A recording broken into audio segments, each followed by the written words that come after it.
몽골은 징기스칸에서 시작해 징기스칸으로 끝나는 나라입니다.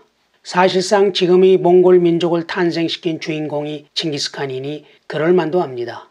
바다 없는 나라 몽골의 유일한 글로벌 관문인 국제공항의 이름부터 징기스칸 공항이고, 수도 울란바타르 동쪽 초원에 세워진 국가 상징물도 높이 40m의 칭기스칸 기마상입니다.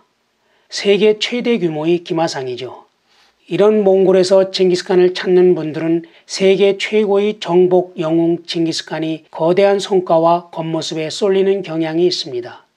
그런데 몽골에서 인간 징기스칸의 참모습을 진정 진하게 느끼고 싶다면 어디가 좋을까요? 해열은 보르기 에리게를 꼽고 싶습니다.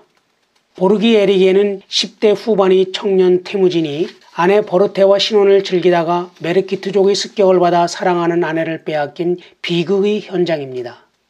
그러나 그 불행은 끝이 아니라 새로운 인류사의 출발을 예고하는 방아쇠였습니다. 태무진이 위기를 반전의 계기로 삼아 10년 후 징기스칸으로 등극해 결국 사상 최초로 동서양을 통합하게 되는 것이죠. 그러기에 소년가장 태무진이 징기스칸이 되기까지의 눈물과 극적인 인생 역정을 생생하게 공감하려면 보르기 에리기만한 곳이 없을 겁니다. 보르기 에리게는 몽골 수도 울란바토르 동쪽으로 약 190km 지점의 케를렌강 상류에 있습니다. 끝없는 초평선을 바라보며 인간은 단지 하나의 점일 뿐임을 절감하면서 3시간 반 정도를 달려 도착합니다.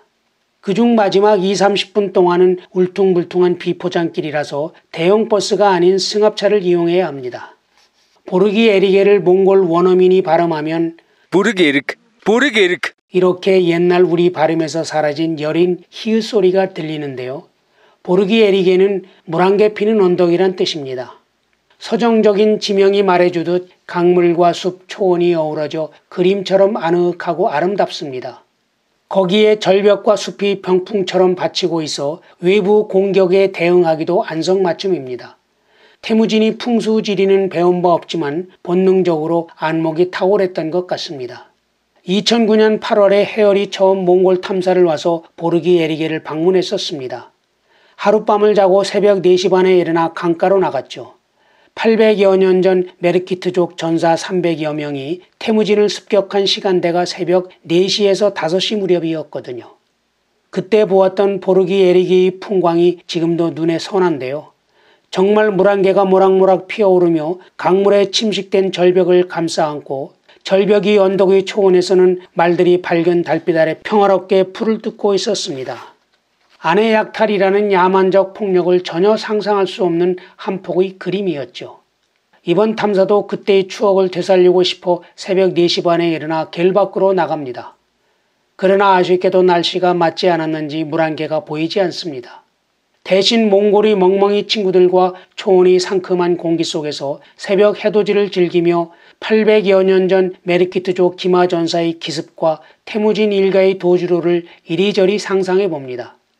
사실 보르기 에리기는 일반인들에게는 잘 알려진 곳이 아닙니다. 비포장 도로에 안내 표지판 하나 없습니다. 그래서 더더욱 소년가장 태무진의 아픔과 도전이 영화처럼 실감나게 머릿속에 그려지는지도 모릅니다. 보르기 에리기와 관련해 보다 자세한 이야기는 운빨 끝판왕 소년 태무진 영상을 참고하시면 좋겠고요. 끝으로 비극적인 그날 그 순간을 몽골 비사는 이렇게 전하고 있습니다.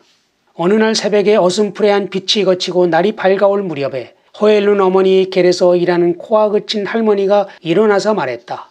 태무진 어머니 빨리 일어나요. 땅이 진동하고 있어요. 말발굽 소리가 들려오고 있어요.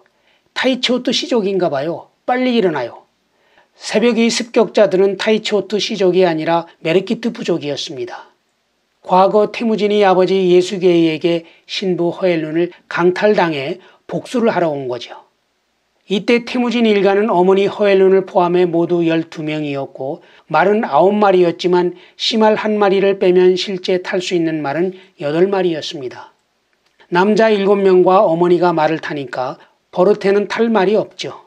급한 대로 코가 그친 할머니가 소가 끄는 수레의 양피 덮개 속에 버릇에를 숨겨가다가 잡히고 맙니다.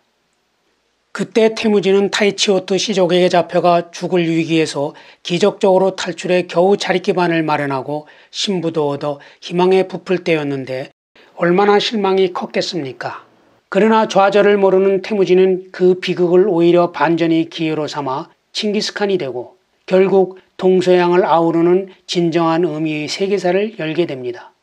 이런 점에서 보르기 에리기는 개인 칭기스칸이나 인류사에서나 의미가 남다른 역사적 장소라고 할 수 있을 것입니다.